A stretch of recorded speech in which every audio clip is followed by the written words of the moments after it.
I don't know how to do that. Hold on. I don't know how to work either. Okay. But anyways, I'll talk through this while I find this.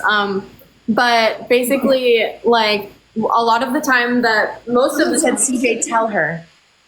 Tell me what you know. CJ is on TikTok too, and he's not telling me what he knows, Leah. Make him tell me. I don't know what he knows. He's knowing something. No, because they're going to clip it. No. They're going to clip it? Yeah. Who's going to clip it? Oh, gobble, gobble. CJ knows something juicy, but he's not telling me, and I think it's about Chelsea. Oh. Yes, you are. Just tell me. Just tell me. She's on a live? Oh, Chelsea's on a live. Oh, okay. Well, that's fine. I think not that juicy. I think she tried to join, but this is our thing. This is an Angelia live. This is Lorraine's thing. Lorraine's live, so nobody else is going to be joining. And I also want to touch, because I know you were so graceful about talking about your reactions to people talking about us or you. And people ask me this all the time, like how I feel and do I know the things that were said about me. I want to clear the air to everyone. Guys, I know what was said about me. My sister, my best friend watched live feeds 24/7. They sent me every single clip. I have everything bookmarked. I've seen every single thing that everyone in that house has said about me. And trust and believe. I have a life. I have friends. I don't want to say that I don't care. I just I value other things in my life, and I value the people that value me. So anything negative that was said about me, I mean, I've been bullied before, like nothing new, nothing crazy. But I think at the end of the day, what people don't understand, and exactly like you said, and I'm just going to copy and paste what you said, basically, is that we are in such a fish tank in the Big Brother house. People have no idea how tough it is to be your best self and not regress in your behaviors or not project things on other people. It is so incredibly hard to be your best self in that place. And all of us felt that pressure, and nobody that has been, hasn't been in the house will ever understand that. All of us have said things that we wish we didn't say. All of us have, done things that we aren't incredibly proud of. And with that being said, I just want you guys to know that I've seen things, and I respect everyone that has been, a part of this experience, and I hold no hatred towards anyone on the show. I just extra love Angela because she was there for me during those times.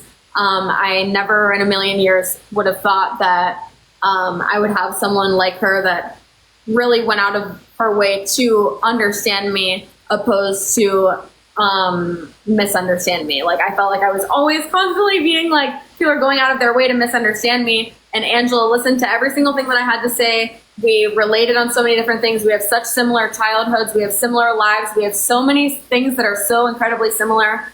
And I will always be grateful for the friendship that we share, the relationship that we share, because it is not, to me, this mother-daughter thing that people say. It's genuinely a friendship, and I will always be grateful for it.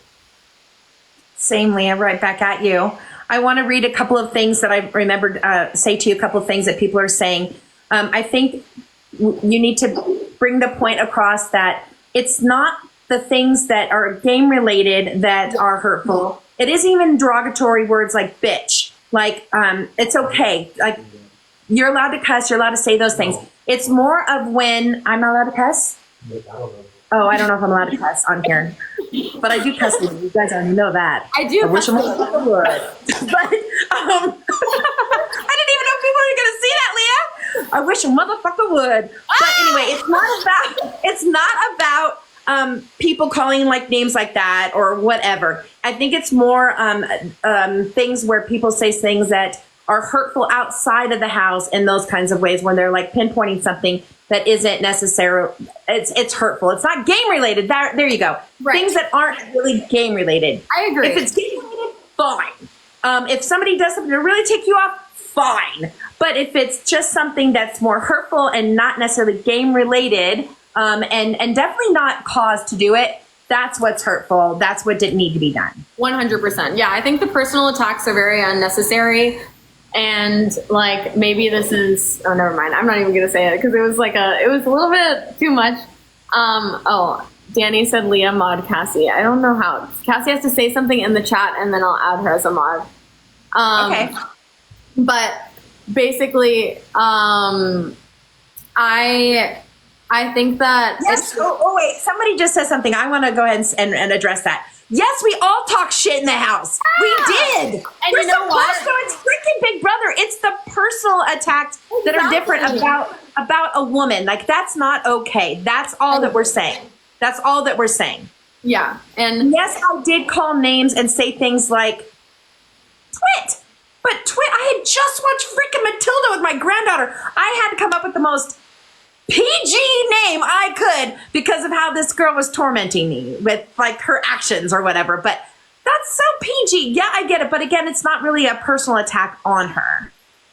I will say that any personal attack that was said from you was to their face. Like, you never were talking negatively about people behind their backs. Not if I didn't already say it to them, or I wouldn't have a problem saying it to them. Oh, but I doubt anybody would have had the nerve or the audacity to say some of the things they said on the show to my face. Exactly. Like, they just pretended to like me. I don't get it. I don't get it. But it is a game. It is Big Brother.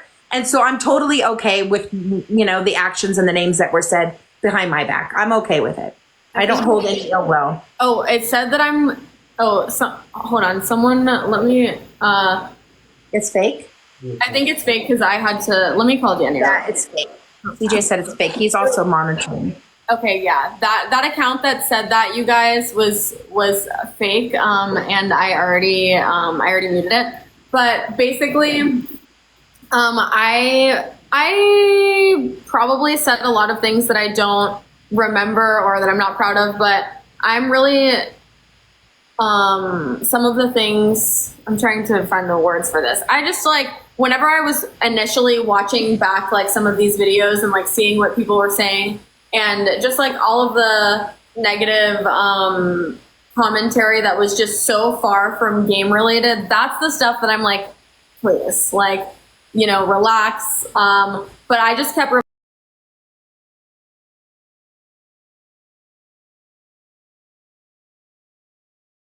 in the house, and whenever I felt that the people who care about me, anyone who has taken the time to get to know me, loves me, they care about me, there's nothing that will change them, their mind, and I knew that no matter what, I would come out of the house and I would have my support system right there. I would be so good with them, and I didn't care. Like, I was hurt, obviously, by these things that were being said and all of these preconceived notions that people that people had about me. Let me add Cassie as a mod really quick. Crap! I just had her. I think it said join. I don't know. I'll add moderator. Okay. People are talking about our pajamas because they might have just logged on. We had no idea that we would have the same freaking pajamas, basically. But we knew we were doing pajama party. And I don't even know. I don't even know how this happened at all. But basically in life, I think that if you don't have, if you have haters, you're doing something right. People who say things about you, like Angela knows, like my grandma says, piss on them. It doesn't matter. Like, it doesn't matter. Like, who cares? We still have all the people that love and care about us. So I don't care. Like, if people want to think things or make assumptions, guess what? I just say that you're keeping us relevant. So thank you. Yay. They're saying that we gave them a brat summer, Leah. Oh, yes. We didn't even know about that song. We didn't know about that song. I know. But yeah, that was one of my favorite things to call some of the people in the house. And what, Siege? Someone brought up the Joseph punishment. Oh. I think that was not for you. Oh, somebody brought up about the Joseph punishment, that they were wondering if they thought that it might have been meant for me. Like, it would have been a funny thing for it to happen to me. We talked about that. We joked about that. Let me tell you what, like, I wish every day that you got that punishment, because the punishment that Angela got was the most ridiculous punishment. It was honestly torture. Like, I have never witnessed something so sad in my whole entire life. We all stayed up all night watching Angela do 2,000 laps. She walked literally, what did we say it was? Like 10 miles? 10 miles, yeah. She walked 10 miles. I did the math. I was counting the freaking ping pong balls all night. Like, it was honestly, it was horrible, and I can't even imagine, like, and the fact that the day after that was when Quinn decided to, like, expose everything to Tucker, and then that just exploded. That was just honestly criminal. Like, it was criminal. But watching you do that punishment, like, I have never been so sad in my whole entire life. Like, we kept being like, and I don't know if I can even say this, but I'm going to say it anyways. Me, Quinn, and Joseph were at the cameras like, you like this, CBS? Like, is this what you like? Like, we kept being like, you want to play a game? Because it was like a Saw game. It was literally like we were inside of Saw. It totally was. And I have to tell you something, Leah, because I haven't told you this yet. At the after party, at that bar club thing that we went to, there was one of the people that obviously work on Big Brother, and he came up to me and he was like, you know, just really excited to get to meet me, and I was so excited to get to meet him, and he said, I had to be honest with you, Angela, and I hope you can forgive me. And I said, for what? And he's like, I was one of the people that was monitoring the whole thing out in the yard. A lot of people had gone home. He had just come back in. I guess he came back in, and he really pushed hard for me not to get slimed again. And he said it was so painful for him to have to push the button for me to be called back to the goo station, to be gooed, and to have all that cold water on me. He said it literally was heartbreaking for him to have to do that.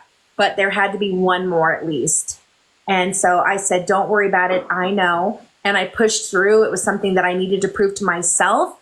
It wasn't even a matter of necessarily being